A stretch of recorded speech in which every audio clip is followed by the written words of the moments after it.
yeah, and then basically a group of skinheads firebombed her house, and Ace was friends with Misha, and Misha was hospitalized, and Ace decided to take revenge, and so she started kind of well, I don't think she actually attacked the house, but she bombed a particular house that she'd hidden out in. Like she was just kind of and but that's how her love of explosives began. It was kind of, she wanted to kind of strike back at the people who'd hurt her friend, of the skinheads who did, and because like this was 1980s. Like if you watch like films like Meantime and Made in Britain, you'd see like there was a big resurgence of skinheads, like these really kind of volatile, drug-addled, glue-sniffing, racist, like bloody skinhead thugs. And even like it's even in it was actually happening at the time. So so that was kind of Ace was kind of trying to she was kind of adapting to that horrible time, and but something happened where I think a time storm happened, and she thought that maybe she'd caused the time storm by accident because of her explosive, but it basically whisked her away and landed her on Iceworld in the far distant future. Yeah. And she kind of just adjusted to life as a cafe waitress there. Yeah. And that's where the Doctor and Mel land, and it's also where they meet Glitz again. Glitz from Trial of a Time Lord. Sibilant Blitz. Sabalong Glitz, yeah. Yeah. Very nice character, and by the way, he saves the day. He's a bit of a lovable rogue, yeah. Yeah. A bit of a lovable rogue. Yeah. You still there? What? You still there? Oh, yeah. Yeah, I'm still there. Okay. Yeah. But we see that he wants to have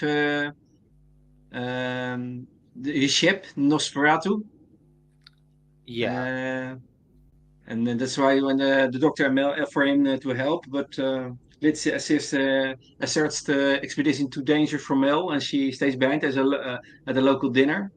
So that's the one that he puts Mel aside. But we see further on in the story that at the end of the story we see that the roles are different. Reversed. Because we see in the end of this story that when as the order is restored on the Iceworld, that Glitz declares himself owner of his vessel and renames it Nosferatu II, and Mel decides to stay with Glitz, while the doctor offers to take Ace home to Perryville. So in the beginning we see Glitz is bossy with Mel, and at the end of the story, Mel is bossy to Glitz. They were a strange pairing. It's like if you're going to marry Mel off with anyone, Glitz would probably be the last person you'd think. But maybe she just likes a bit of the bad boy or something, or maybe she thinks she can get him to go. You can see his face at the end, the non-verbal and at the face of Glitz when Mel says she wants to stay with him and wants to keep an eye on him.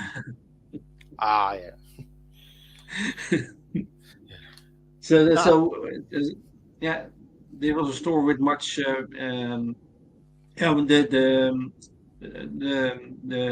departure of Mel and Ace is going with the doctor. Yeah. The Ace is one in. She tells she tells some things about herself in the story, about her. And you already mentioned her why she was on the Iceworld, the sort of things. And we see that more and more developed in throughout the series who Ace is and what her background story is, and Well, like I think it's in a strange way. Like she's not. I don't know if Mel's kind of the first person you think of as like the best friend to have, but she does want to kind of impress Mel. She kind of. I think she's just glad to have like company from the current era, from her current era around, and she wants to impress them her story and her skills and all that. She kind of, she kind of just wants, she's, you can tell there's a bit of that kind of, kind of quite troubled youth who wants to kind of be liked in a way, but wants to kind of make an impression. Yeah. By the way, we see the companion Mel Bush in the 2022 Doctor Who special, The Power of the Doctor. We also see Ace again. You see, at the end of the story of that special, we see a group of companions, former companions of the Doctor, in a group, and sharing stories about the Doctor to help each other. Because some have some things or traumas, or you can call it. But you also see Mel in the group with Ian Chesterton and with also with Ace and others, and we call it Tegan. Yeah. And so also Mel Bush is there. So that's the last story we see her on screen, where she as Mel Bush is in the group. Yeah. Now it's possible. I think I heard a rumor maybe Russell might be bringing it back to like a few more times, but Yeah. but we'll have to wait and see, I guess. Or it might have Yeah. been, because is she going to come back, or was she just going to come back for that one brief cameo in that story? Yeah, I'm open for it. I think it's good that she is a little bit back for one. Yeah, it's a good thing to have some companions. It's good that they have some sort of comeback. Yeah. Yeah.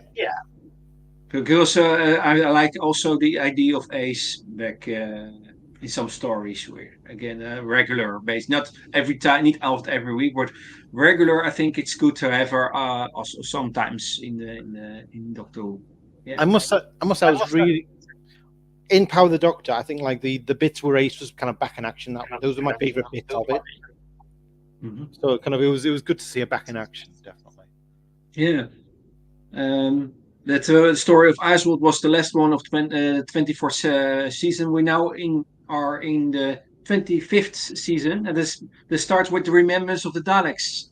First full story with Doctor and Ace. Indeed. It's a very interesting one, Remembrance of Daleks. It's I have fond memories of this one. First of all, back to 1963. Back to the beginning. Yeah.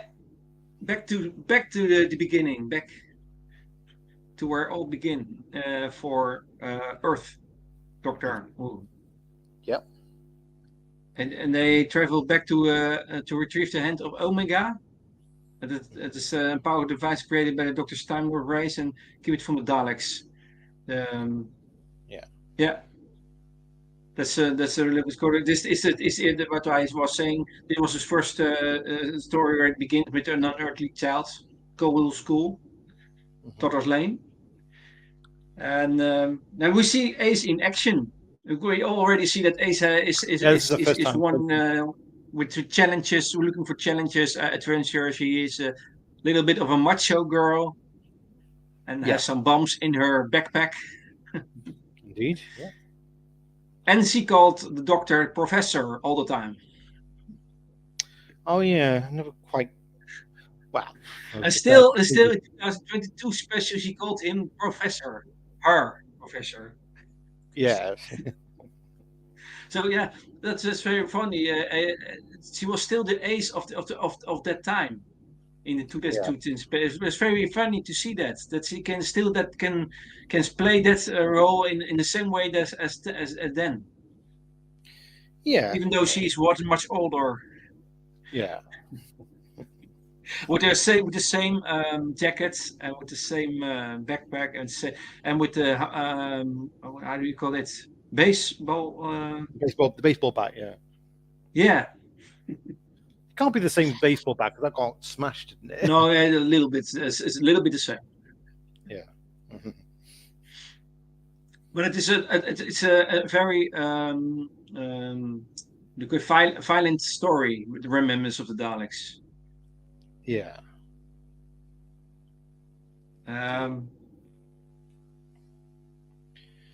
Yeah, because say. the Doctor. The thing is, the Doctor kind of keeps her in the dark a lot in a lot of that story because he's got this kind of master Yeah. plan. Because his plan Mhm. is basically to, like, he realizes that these two Dalek factions fighting each other, and he's got to basically plan to allow one faction to beat the other and get the Hand of Omega Yep. because he's basically designed the Hand of Omega as a trap so that it will actually Mhm. destroy Scarrow's son. And he's not letting on to the human military. He's not even letting on to Ace. This until, although gradually, like, she kind of pesters him to tell her the truth, and he tells her bits of it. He tells her he tells her Yeah. about the Hand of Omega. He tells her about the origins of the Daleks. But for the most part, he tries to keep her out of the action, and she defies him. Like, he kind of insists to her that she stays in Mike's mum's boarding house, basically, and she doesn't want to stick around because it's 1963. There's only 3 channels on TV, and Yeah. she's just really bored. And also, there is a moment where she's like looking around the boarding house, and then she looks in the window and she realizes there's a sign in the window that says "No coloreds," and she realizes she really is in a different time now because this is a time when it was still acceptable to discriminate, and she realizes that Mike's mum is a bit of a bigot, well, more than a bit of a bigot, really. And but at the same time, like, she can't really. It's an awkward situation. She just says, "Look, you know what? I'm going to get some fresh air. I'm kind of disgusted at this." Now, Yeah. apparently, Andrew Cartmel wanted to show this particular scene to the head of serials because he said he was really proud of this moment that it kind of really confronted the racisms of that time. And the head of serials said, "You know what? A should have taken. She shouldn't have just walked out. She should have actually ripped the sign up." And Andrew Mhm. kind of spent years after thinking, you know what, the head of serials was right. We should have had her rip the sign up. That would have been much more true to Ace, definitely. Mhm. But anyway, Yeah. so she ends up leaving, and she goes back to the school to get a ghetto blaster, basically, and that's how she ends up in a confrontation with various Daleks. And now, at first, she kind of copes okay because her baseball bat's been augmented by the Hand of Omega, so it's got super strength. So she's able to blind one of the Daleks and escape from it, but like, it's only one Yeah. Dalek of several. And in the end, she kind of ends up surrounded, and it's only the fact the Doctor arrives on the scene. He has this kind of anti-Dalek kind of jamming device Yeah. that he's able to save a life and blow all the Daleks up. But like, that's kind Yeah. of, she's kind of gone straight into danger. And she's been brave, but she's also kind of, in the Yeah. end, it all got too much for her, didn't it? Yeah. She needs she really needs a doctor at the moment. Yeah. And it's a little bit also you can see that's one of the things that I was very strong of the actress uh, what's she called So Sophie Aldred. Sophie Edwards. She can play this character very well. In I think she you can see on her face and all things that she hides her some their pain or their insecurity by she has hardened herself. You Yeah. can see that on screen that she hardened herself, and she also has some emotional moments when she is betrayed by a friend that she made there in the story. Oh, yeah, And Mike. Yeah. yes, and you see some pain in her. You can see her in her face. It's very well played. You can see some pain, but at the same time she hardened herself and she goes further as she goes on with it. You can see that she had already she's young, but she has much life experience and she has difficult things. So she immediately handles it, but it Yeah. is some out of pain. But yeah, do you know what I mean? She's I get very what you mean. strong in that expressing that Yeah. in Ace, and I think that's one of the things I like Ace. So one of my favorite because yeah, Sophie Elder is playing so good this character. So, would you say Ace is your favorite classic companion, or? One of my favorites. Okay. Fair enough. One of my favorites. Female companions. Yeah. Okay. Actually, she's most Yeah, but fans' favorite.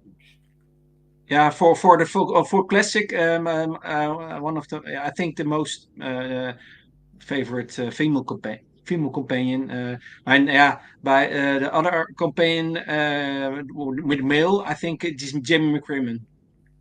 Cool. Yeah. Jamie's great. Yeah. Yeah. So Jamie McCrimmon with Ace together, oh, that will be nice Would indeed. Yeah. That'd be great. because they have some similarities between the two.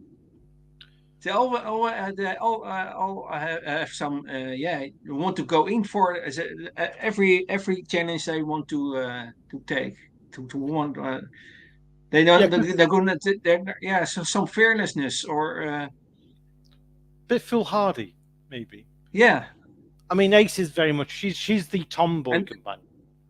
some in I mean, the independency van, yeah, yeah, they can act without a doctor, but also at the same time with things like what you mentioned about. But Ace is in some ambush with the Daleks. Then they need the doctor. This is a yeah, very yeah. indeed. But you Well, also see that with Jamie when Jamie is fighting in his own, and then you need someone who he needs the doctor, and then the doctor is there for him to yeah, help him. mhm, yeah. Yeah, Because I think Ace is probably the biggest. She's the main tomboy companion. I mean, like yeah, Sarah was a little bit of a tomboy, but Ace is kind of more of a tomboy than Sarah was. yeah. You know? Mhm. And then the second story in the 25th season was the Happiness Patrol. Yeah, Only where another yeah. That's the series set on Earth colony, Terra Alpha, and in this yeah, story, the Doctor is starts rebelling against the planet's ruler, Helen A, a yeah, woman who seeks to eliminate all unhappiness on the planet. indeed. So it was a very weird story. Yeah, um, yeah, in this story, what can we say about Ace in this story? Yeah, Doctor and Ace meet an unhappy guard, mhm. and then they want to overthrow the tyranny of NA because they want he must always must be happy. Well, yeah. It's like Ace just senses something very phony about the society. Like it's kind of. Yeah, I think she's always kind of at home, despised kind of the whole materialistic kind of the way that everything's kind of got this glossy smile on it, like it, and and now she's in a world where that's kind of it's mandatory that everyone has to pretend to be happy, and she's yeah, it's not that she's against happiness, but she's against like fake happiness. She hates the yeah, idea of kind of like it being kind of smiling and be polite, and I think you can see kind of there's a bit of a she hates the idea that she's expected as a girl to be kind of very smiley and happy and polite when she feels like well that's not the real me. Sometimes I feel really kind of pissed off about things. Pardon my language. But and so she kind of immediately kind of she talks to what was it Leslie Dunlop's character, one of the other members of the Happiness Patrol, and she kind of they both kind of she kind of realizes no one is really happy here. I mean, Helen A is happy obviously with her society as long as it's going well for her, but everyone's kind of hiding this secret unhappiness, and she kind of so she's able to connect quite immediately with that sense of unhappiness. She's able to kind of in a very outspoken way give voice to it, if you know what I mean. yeah, Because that's kind of what they ended up with. It's, this kind of culture where everyone's kind of trying to bury their true feelings, and it's just it's impossible to maintain happiness because of that, and that's kind of what yeah. the Doctor's kind of decided to do is that he's going to kind of change that regime so that people are free again. Yeah. And it does that with together with Ace. Ace is not so big role in this story, but yeah, um, where of the Candyman Oh God, suite based robot. yeah. And in the end, to make the story complete, Helen is also has some sadness because her beloved pet Fifi died, and she collapses in tears.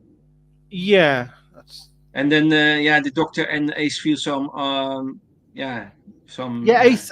That's the thing. Ace kind of you feels can see sorry. on their look on their faces that Ace kind of does she feel learned her sorry for lesson Helen. now.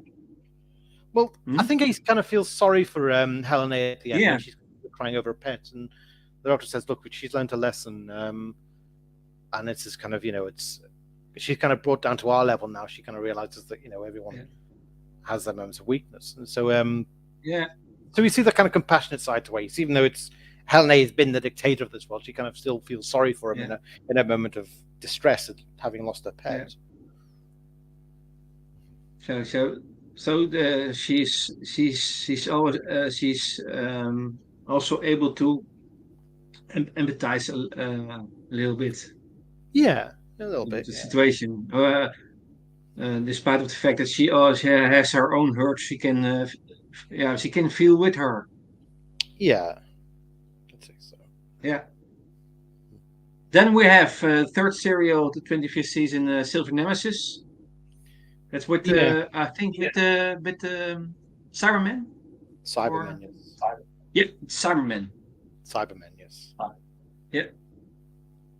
Um, then that it's a little bit of a complex story because we have different time periods in it, A little and bit, they yeah. try to have control of the Nemesis, the Cybermen, and they use some middle age people of the Middle Ages. We'll call it. Right. She was married to Pertwee, the Yeah, actress. that's Lady Pennifoot. Yeah. Yeah, Uh, yeah, now, basically, Lady Pennifoot and her servant end up in the. They basically perform this particular magical ritual that actually gets them into the 20th century. But yeah, it's like they're responding to this call to capture the Nemesis statue. Now, the Nemesis statue is a Time Lord weapon that the Doctor stowed away on Earth, and which the Cybermen are after. yeah, And then there's this group of escaped Nazi war criminals who were also after yeah. the Neo Nazis. yeah. Well, no, they're not neo Nazis. They're actually members of the old, members of the Okay. fort. Yeah, they're the kind of Oh, original. Yeah, oh. Now, if I then understand it a bit differently, I thought it were neo Nazis, but it were new Nazis. Or yeah, yeah, but there and were actually were three rival factions: the Cybermen and the Nazis and the 17th century Lady Pennyford yeah, with her servant. yes, indeed. Yeah. And they're attempting to gain control of a statue made of living metal, and that was created by Omega and Rassilon. Yeah, But that was meant for the ultimate defense of Califrey. That was it, yeah, and that's why the reason. That's the reason why they wanted to have that. And Doctor and Ace try to prevent all these things. So it is again a very violent story with oh yeah, Cybermen. yeah. Ace gets to kind of face off with them, and she kind of uses their what's it, their catapult and gold coins to take on like a huge legion of Cybermen. Yeah, And, you can tell she's really in the spirit of of combat at that moment. She's kind of just very foolhardy, yeah, very she kind of dares to take them all on. It's kind of yeah. she's it's very brave. Yeah, it's this is much more dark.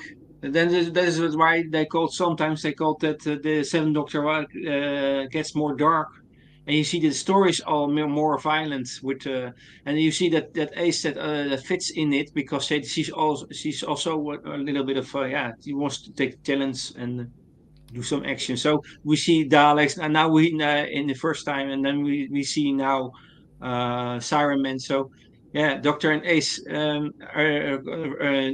continue to battle and to have some challenges to Indeed. fight against yeah enemies. Indeed. Well, the Doctor kind of has said like he feels like it's time to. He kind of says it to Ace at the end because they have this they're at this jazz open air concert with Courtney Pine, who Ace is a big fan of, by the way. Ace is kind of a bit of a Courtney Pine fan, and Oh, that's so for the jazz jazz, yeah, and jazz quartet. yeah. Now the jazz thing is significant because it's like it's part of the reason why the Nazis kind of rose to power was because they played on the moral panic in German society about jazz music. Like jazz music was very spontaneous and all that, and people kind of got really kind of the older generation. It kind of shocked the older generation, and they felt like this was kind of it was really kind of wild, spontaneous music, and they were used to kind of more classical music, and so they felt that it was a change too much for them, and they kind of they kind of went to the more conservative party, and so that's kind of why I suppose it's prominent here in this story is this kind of showing the kind of like because there's that scene where the Cybermen are kind of baffled by jazz music used as a jamming signal. It's like it's because it's kind of in a way it's saying that the Cybermen they only understand logic and formality, and spontaneous music just doesn't compute for them. But I'm getting off the point. The point is they're at the concert together, and the Doctor says to Ace that basically what he's doing at the moment is he's taking care of unfinished business. And he's decided that it's time to finally get rid of the Cybermen and the Daleks. And that's kind of what his travels are about now. It's about kind of just, getting rid of his old enemies, finally making the universe a safer place kind of thing. I think that's something of inheritance, but because the fourth Doctor, Tom Baker, had the opportunity to finish the Daleks. True. And I think now he's at some point he regrets what he had done in the past, and he wants to get rid of all these enemies. And yeah, Ace is involved now Indeed. in the thing, and then that's right. I think that's one of the reasons they are constant under pressure. Mm-hmm. Um, yeah, that's I think that has some influence on how they behave, the Doctor and Ace. And Yeah. the Doctor is hiding what you are saying is true. The Doctor is hiding some things for Ace, and Ace is trying to find out what the deeper plan is. But Doctor says nothing or nothing about it. And yeah, but she plays the game with the Doctor, and yeah, don't know what it leads to. Indeed. I Yeah. think and that's the reason. Yeah, is do her thing, but I actually she don't know what the all purpose of all things is. Indeed. Yeah. Yeah, but I think it is also what you are saying. What they the writers of the show were also searching for a way to yeah how will we develop further this show, or I think it was searching for, it was looking for a way to how can we make Doctor Who different, or how can we make it disappear, or what motives there are. I don't know. Right. It's- I think Andrew Cartmel, like he kind of when he got the role, he looked through some old tapes of the show, and he kind of, yeah, as he was watching the Davison era and then the Colin era, he felt like the Doctor had lost his mystery, if you know what I mean. Like it was almost like he was a yeah, bit too obvious a character. Like everyone knew he was the Doctor, everyone knew he was from the time he was just one of the Time Lords, and that kind of everything had been revealed. And he felt, okay, let's create new mysteries about him, because we kind of want to. So that was kind of the agenda, was to yeah. hint, That, hint at by the the way, one. that was one. By the way, that was one. We have in the previous series, we in the personality of the Doctor, we have discussed that by the Seventh Doctor. We also mentioned that about Yeah, what you are referring to. yeah, true. Yeah. Yeah. What? So that was kind of where they were going anyway. Yeah, I think Ace was just that's kind of. right. But Ace was, was there a plan to finish Doctor Who then, or was it more like for we are searching for a new way to sell this product, or what? I think Carmel just But kind of had like. you said earlier that you think that they wanted to finish Doctor Who, or Well, I think the BBC wanted to finish Doctor Who. Andrew okay, Carmel and John Nathan Turner probably knew it was going, so they thought, well, let's try and wrap things up, but also let's try and keep it going at the same time. Like let's not just let the show end. yeah, And so I think that was kind of like I think Andrew Carmel felt okay. On the one hand, the Doctor needs to settle, resolve like a lot of all the stuff that's unresolved. He needs to resolve the Daleks, the Cybermen, but at the same time, he needs to. If we're going to keep the show going, if it's going to have a future, it's got to have a mystery about it again. And the Doctor's kind of got to be like. There's a lot of talk about the Andrew Cartmel master plan, but I think even Cartmel himself said we didn't really have an end goal in mind with the master plan. There wasn't a goal to reveal stuff. That was, if anything, that was the opposite. We wanted to kind of keep things we wanted to keep things mystery. We want to keep the mystery going, if you're not wrong. yeah. So yeah, I think that was kind of. So So they had a direction, but I don't think they wanted to kind of reach a destination, if you know what I mean. yeah, precies, exactly. Yeah, that's clear. The last story of this season was the greatest show in the galaxy. Yeah, I love this one. With that circus, psychic circus. Yeah. Also a violent. Oh yeah. Because all the acts die on a terrible way. Indeed, they do. Yeah. Yeah, and already see Ace with the Doctor, and they meet someone called Bellboy. Oh yeah. And Ace is helping is trying to help Bellboy to restore his memories because his memories are a little bit wiped out. Yeah, basically the circus. It's like it was an old circus that kind of fell under the influence of this power called the Gods of Ragnarok, and so suddenly they became this kind of the circus became something of a death trap. The gods wanted to be constantly entertained by acting like they would just destroy anyone who failed to entertain them, and that's how the circus. Yeah, and that's how the circus kind of fell to ruin, and it became kind of taken over by a much more sinister agenda. And because Bellboy, when Ace is talking to Bellboy tells her about the good old days when they were kind of this real, good-natured commune who kind of, who were happy together and they'd sort the troubles out together, kind of thing. Now Ace, I think Ace, like her instincts tell her there's trouble here. Like she's always had a bit of a phobia about clowns, and like you can see, like as she enters the circus, she still has that phobia, but like she has a reason to because a lot of the clowns here are really malevolent. They're really under the influence of the Gods of Ragnarok. Yeah. You can see in the story some fear, Ace. Oh yeah, it's like we see there's some things that she's still got some childhood fears that she hasn't overcome yet. The vulnerable. Yeah, I mean, some people do carry kind of phobias from the childhood into their adulthood, and it's kind of quite shocking how much it still affects them later in life. Because I do remember watching a program where this woman had a bit of a phobia of frogs or something, and they did this show where they tried to get her to confront a frog.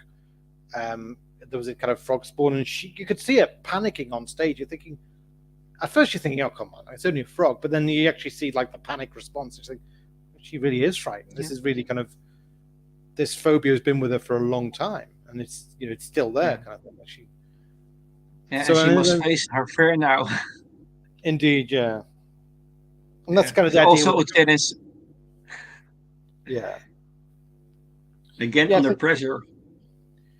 Yeah, because I think that's the same thing with the Doctors. He feels like because he does say later to Ace that we've all got we all have phobias to face, and it's kind of a bit of a continuation of that moment in the Planet of the Spiders where the Doctor says to Sarah, "I had to face my fear," rather than I couldn't just go on living in fear. I had to face my fear. That was the most important thing.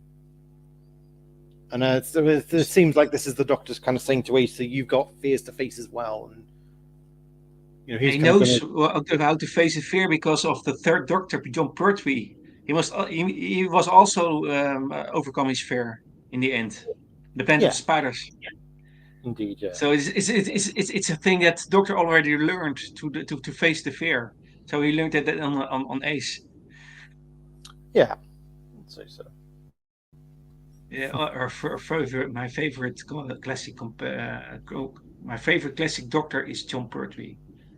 Already know that. Yeah, yeah, Yours is Tom Baker, I think.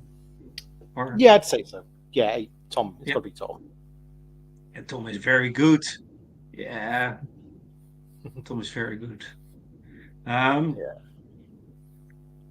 they meet some called deadbeat in in this story. They okay, Ace and deadbeat recover the medallion piece from the bus that he had yeah, some medallion on. And once attached, deadbeat recovers his Kingpin personality because he is Kingpin actually. yeah, And Kingpin helps defeat the chief clown in the end and his robots before they return to the circus.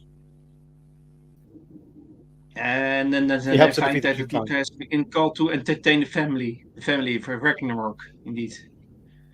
Yeah, And do some clown things, Doctor, and some magic things.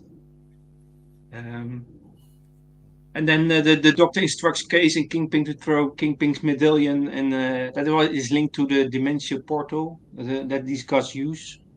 And then, yeah, all things is Ace and Kingpin completed this task. yeah, And then they save the Doctor indeed. at that moment. So there's the part also of Doctor and Ace. Yeah, Again, a good combination, good yeah, they really help each other in this yeah, story. yes, Then we have the last season of the classic. Yeah, besides the movie, it is also classic, but the regular season 26 Battlefield for the Seventh Doctor. indeed. The Yes, first story of the 26th season, Battlefield is called. And that's then we one. Yeah, see again the Brigadier. yeah. He comes out of retirement. Yeah, good. Well, Yeah, actually, there's two brigadiers in this one. There's Brigadier Bambera and there's Brigadier Lethbridge Stewart. Because yeah, the old brigadier comes out of retirement and meets Bambera, who's the new. yeah. She's the new brigadier. Yeah, it was the last story that to feature Nicholas Courtney as Brigadier Lethbridge Stewart in Doctor Who. It was the last. It was the last story in the main series, but the brigadier Yeah, did actually turn up again in one of the Sarah Jane adventures. I forget which one it was. that's right. Yes, he appeared there in one of the stories of Sarah Jane, but in context of Doctor Who, he was there. That was the last. Yes, that's right. Yeah. He was. It wasn't. It was also in Sarah Jane. Yeah, where he helped the Sarah Jane in the.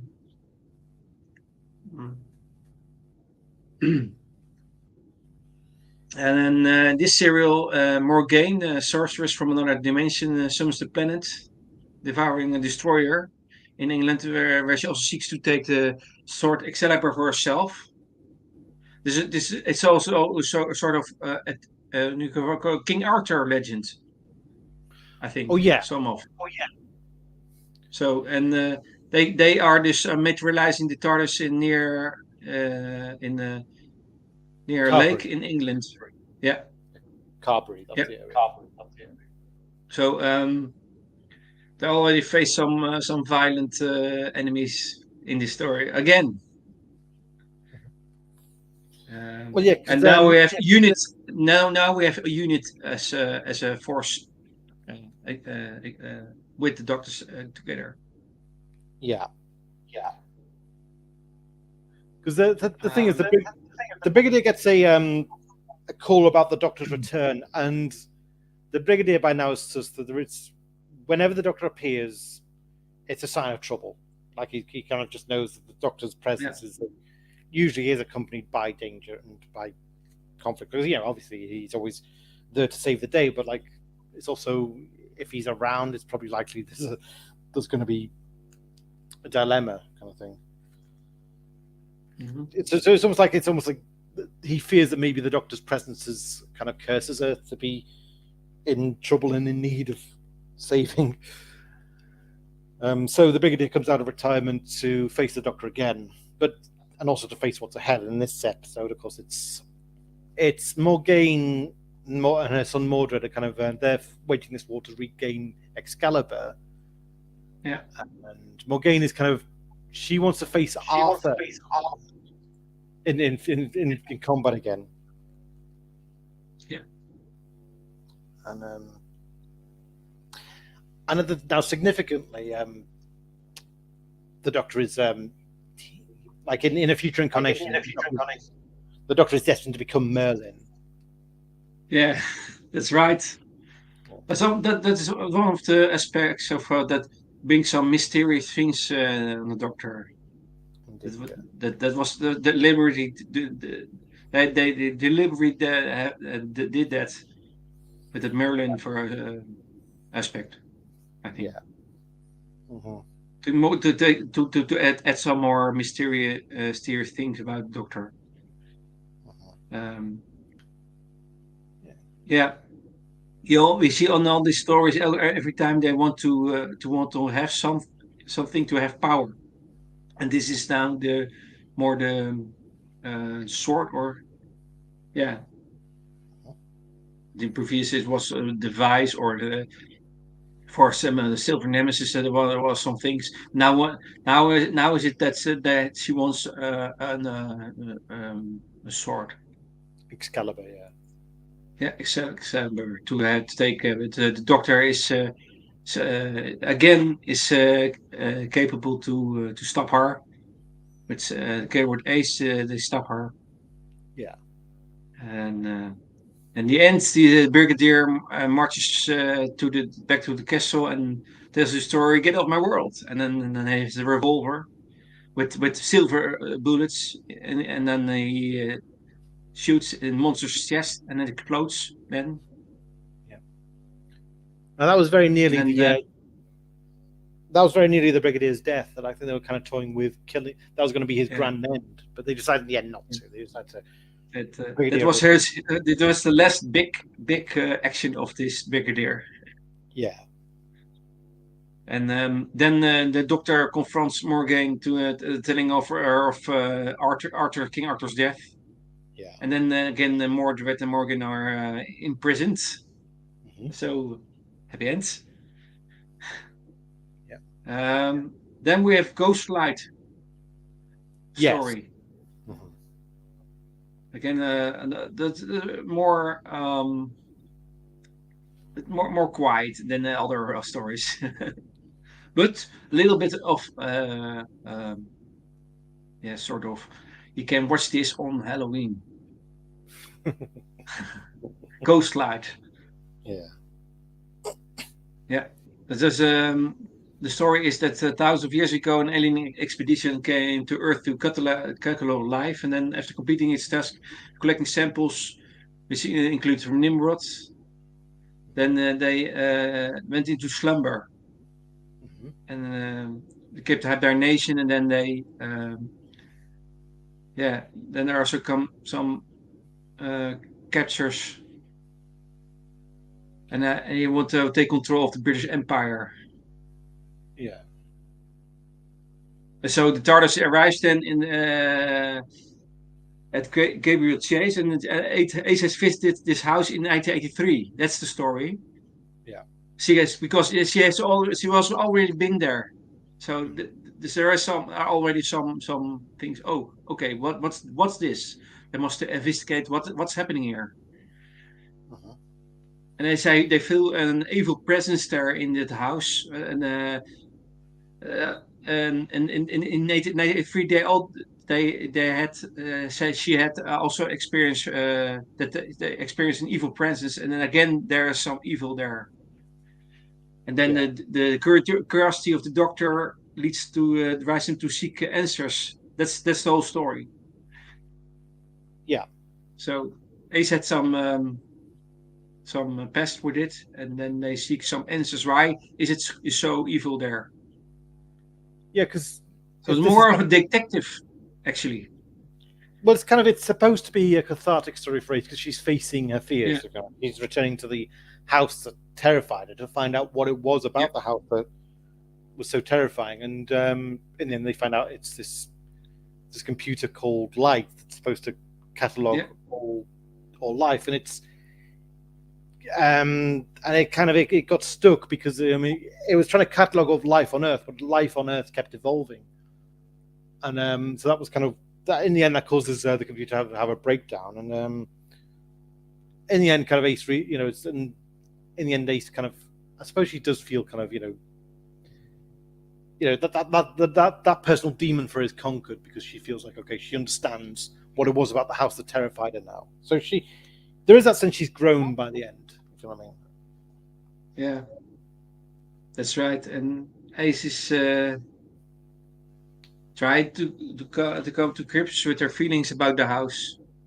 Yeah, And it was revealed that she burnt it down when she felt the evil. yeah, Um, and then a story with that Ace is confronted with fear.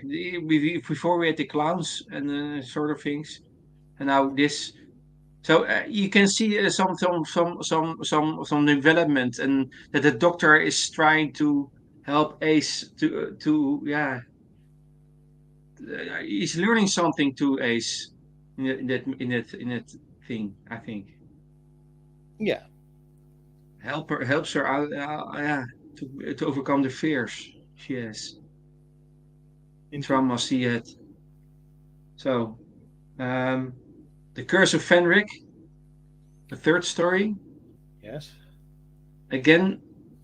Um, I remember.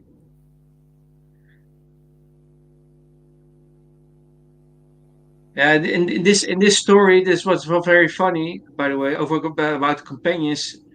The doctor changed the names of his former companions in this story, like Susan, Barbara, Vicky, and Stephen, companions of the first doctor. Yeah. That's during the when they're being besieged by the hemovores, and he has to Yeah, cite his companions because yeah, he's kind of trying to ward them off with a psychic barrier of faith, and so he calls on the faith he has in his companions. yeah. And they are again in Perryville, by the way, where Ace is coming from. Oh no, not Perivale. No, but they're I think, from or Perryville, or no, it's where is it? oh no, It's a mountain. it was originally it was originally intended to foreshadowing of Ghostlight. So it was mentioning it, Nordhausen and Perryville. Yeah. Let's see, because Yeah, it was Maiden's Point. That's what it was. Just a minute. Where was it? Northumberland, the Northumberland coast. yeah, That's let's see. That's oh right. That's really up north. But like there's a coastal area there, and that's where um, centuries ago um, a Viking fleet landed, and where that was of course the beginning of the curse. Like they carried the curse with them, yeah, and the Vikings kind of they had ancestors, and Ace was one of them. Turned out, yeah, most of the population of the town had the curse running through them, the bloodline, and Ace did as well because mother's actually one of the babies of one of the secretaries on the naval base. Yeah. Oh, and that's what you are referring to in the beginning of the stream. There's also a story that the trust, the faith in the Doctor is shattered. Yeah. Mm-hmm. Because there is a moment that Doctor sets up a chess problem, hoping to distract Fenric long enough to find a permanent solution to stop him. And then Soren arrives and tries to kill Fenric, but learns he's one of his wolves, the descendant of the Vikings that brought the Oriental vase there here. And then Ace arrives and sees Soren studying this chessboard. And offers the solution, and the Doctor arrives too late as Soren reveals himself as Fenric, commanding the Ancient One to attack the Doctor, and a psychic barrier created by Ace's trust in the Doctor stops the herbivore, and Ferric tells Ace she is one of his wolves, having created this time storm that took her to Ice World to meet the Doctor, and she furthered her own cycle by making sure Audrey, her mother, was safe. And then Ace's faith in the Doctor is shattered, but instead of attacking, the Ancient One grabs Fenric and takes him into the gas chamber and sets the flame. Yeah, because I think the Chief Hemovore kind of he sees the Doctor using Ace as a pawn, and that kind of makes him realize that Fenric is using him as a pawn as well, and it kind of motivates the Hemovore to take revenge on Fenric and defy his kind of basically kind of realize he's not going to be the pawn anymore. Yeah. But here in the story, we see some background about Ace and why she is behaving so. So Ace takes a moment to contemplate with why she hates her mother and to celebrate overcoming her irrational fear of water. Yeah. So we see some more things about what the backwards kind of story of Ace is and why she hates her mother. But now is that restored? And that's a very important moment in the story of this companion. Yes. Is revealed in this story.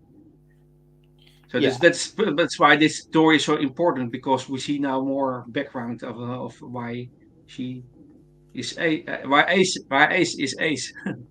Indeed. Yeah. Yeah. And so we are going to the last final serial of 26th season with the Doctor and Ace. Hey, how are you? I have a guest in the chat. Hello. Kelly Lynch. Hello, Kelly. Hi. Hello. You came up as a student. Hello, fancy meeting you here. You all came up as a suggestion when I opened YouTube. Very nice, welcome. Yeah, Kelly. I speak to Kelly quite a few times on the PJ maybe's Saturday streams. Okay. Yeah. But we are in the last last serial of the 26th season. Yep. Survival. That was the last one of the classic Who seasons. Sound like when I go way back. It was a little bit of an open ending then, but it was never. We see. We see. Don't see departure of Ace. The Doctor and the Ace are separated. Yeah.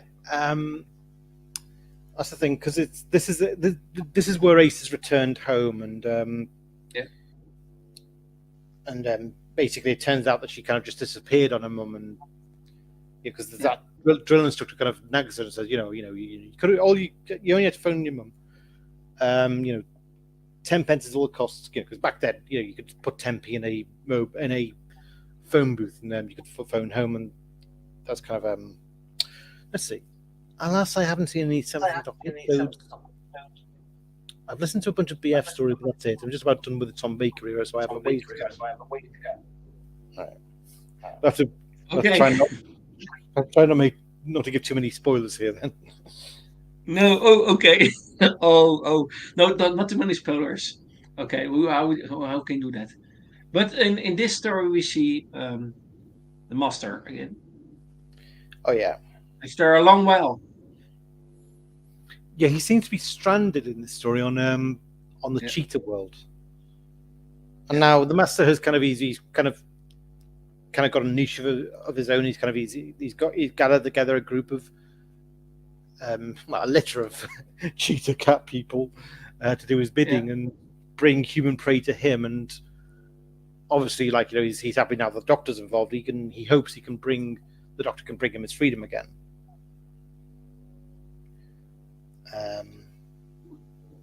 Now Ace falls under the influence of the cheetah world, and she starts to almost become a cheetah herself. And the doctor's kind of telling her that she has to avoid giving into the cheetah instincts, otherwise it'll turn her into one of them. And he even tells her, you can't resort to violence. You can't, if you fight, then it'll turn you into a cheetah. And the more that the cheetahs fight each other, the more the cheetah world is being is going to fall to pieces. Yeah.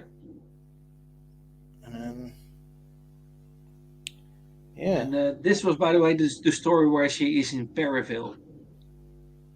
Yeah, she's come back home. Yeah. And she says, she immediately kind of says, look, this is just such a boring place to be. So you really do get the sense this could be the story where she returns home. She doesn't want to, because she's got nothing here, really. I mean, the old gang's gone, and, she doesn't get on with her mum at all. And so by the end, I think she decides that she doesn't belong here anymore. She kind of belongs with the doctor, she feels. Because at the end, when she meets when her and the doctor face each other again, she's kind of saying, well, I want to go home. And she says, what do you mean by home? And she's, because she's at home, he thinks, Perivale's at home. And she says, no, the TARDIS is my home. And so they decide to, travel together. Yeah. She wanted to stay with the doctor and travel together with the new adventures. And that is the open ending. Indeed, yeah. Yeah. And again, she was it? You see Ace also back in the charity special, Dimensions in Time. Yeah. Again, in combination with, I think, these doctors. Okay. She's with then. Yeah, she's with the Seventh Doctor. She's with the Sixth Doctor, and she's also with K9. Yeah, accompanied by, yes, and we also see her in the 2022 special Power of Doctor, but we already mentioned that. Indeed, yeah. So it's again this you see this doctor had on screen had two companions, but we have talked a lot about it. Yeah. In very small details, and that is why I like this live stream, because you can dive deeper into this companions. You see more than you think. Yeah. When you actually talk about it, you come more and more things, and together we come to new ideas about, and new vision about how our characters are looking, how they look, what the characters are in combination with the doctor. Yeah. Very interesting. Indeed. So we are finished, I think, with the companions of the Seventh Doctor, I think, or is other things to mention, for example, in audios, or there's a few on audio. Yeah. And then there was a novel series called The New Adventures, that came out in 1991. Now there was a departure story for Ace called Love and War, where the Doctor he plays one more of his devious tricks. Now in this one he has to deal with this alien menace called the Houthi, and he has to like in order to do this, he has to sacrifice one human life, and it's the life of this soldier called Jan, who Ace has fallen in love with, and the Doctor has to do it. It's like it's this one life for millions. But Ace decides it's the final straw, and she kind of walks out on him. She says, she kind of really yells at him. Now, and it was a book. It was also adapted for audio, so kind of. I've actually heard the audio version, so I've actually heard Sophie Aldred perform that scene where she tells the Doctor she's through with him, and she's furious at him. It's like it's over kind of thing. It's the final betrayal of trust.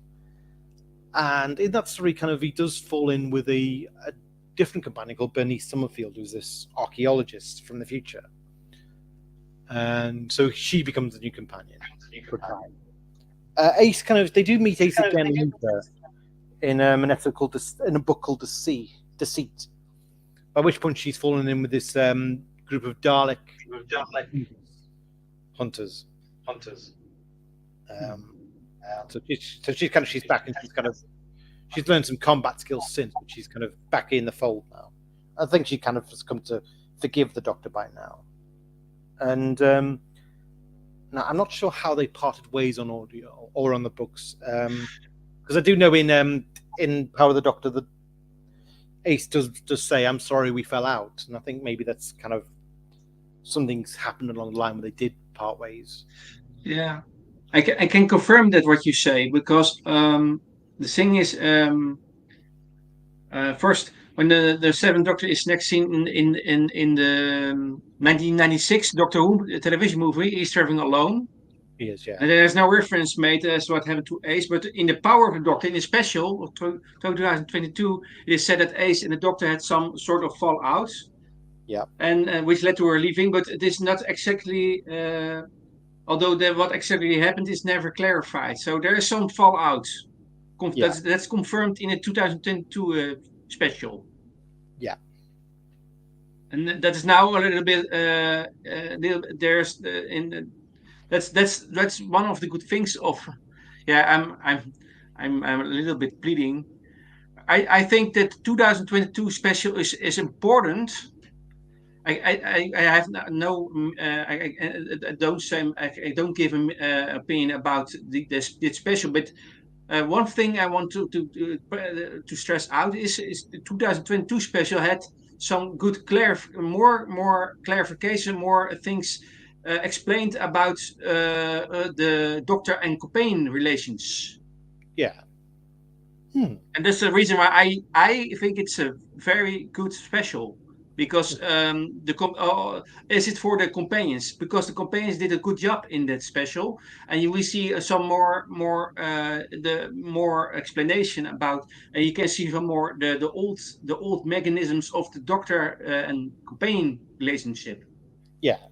So that's one of the strong things of this special. That's the reason I like this special very much. Yeah.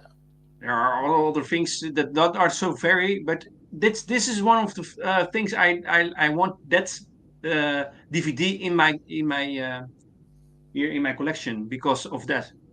Mm-hmm. Cool. Yeah, that's very controversial for some things. Everyone don't want to know about that, but that's the reason why I want that special in my collection, because of that is one of the reasons, because of that Doctor Who and companion relations. Yeah.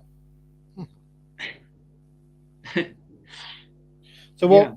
I mean, what we find out in the new series is that somehow Ace got home to Earth, and she set up a charity group called A Charitable Earth, and that was kind of that's kind of how we know her from then on. As someone who she's just kind of heading a worldwide charity. She's obviously she was Ace herself was kind of very disillusioned at the British state, and so she kind of decided she wanted to do what she could to make things better. And so she was into Greenpeace and just making things better for the planet. And so that's that was her life choice in the end, was charity, making things better. Yeah. Yes. I think we've covered it all then, haven't we? Yeah. That was But Ace was the head of the charitable Earth. Yeah. You mean, yeah. So she do some things on green, some how you call it, Yeah, here she's somehow. big on green issues, I'd say. And It's a bit of green, yes, that's right. Same um, saying in the Netherlands for the the green direction. yeah, Yeah, but we cover it now for the companions of the Seventh Doctor. Very good. 1 hour and a half. yeah, Perfect. So we yes, have next time we have the Eighth Doctor and the War Doctor together. But um, yeah, the official companions of the Eighth Doctor. Um, that's complicated. the Daphne Grace Grace Holloway is the companion. Yeah, That's the only companion on screen. You can debate about if Cheng Li is also a companion in the movie, but you can yeah, I think there's more to talk about that. And but yeah, the audios, yeah, he had a doctors. One of the is it one of the doctors who is most on the audio, but I yeah. have not so much knowledge about audio. I know some of them, so I'll Yeah. probably go for We another. need Daniel Leach. Yes, Daniel Leach is more in the audios. Indeed, yeah. But we can talk about the campaign of the Eighth Doctor, Grace Holloway, and we have also, but we had the War Doctor is also audio. The War Doctor has companions in the audio series, I think. Yeah, So, but we can, yeah, we can fill it. We will find a way to fill the next live stream about the companions of the Eighth Doctor and the War Doctor. yeah, indeed. So I want to thank you All right.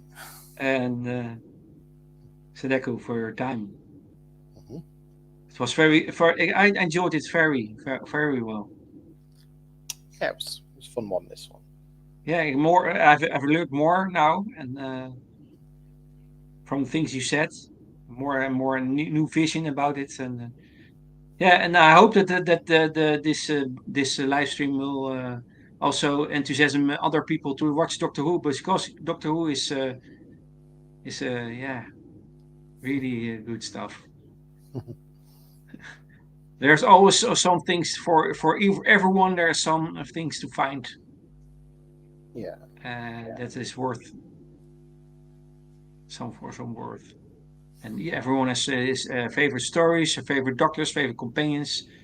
That's the reason why I do these live streams. Want to enthusiasm people for Doctor Who, and yeah, watch it for yourself. And yeah, and I want to thank you all. And okay, see you all next time, and I hope you enjoyed this live stream. Uh, and see you and next time. And be careful. Have a nice day. Bye bye. everyone. Hoi hoi.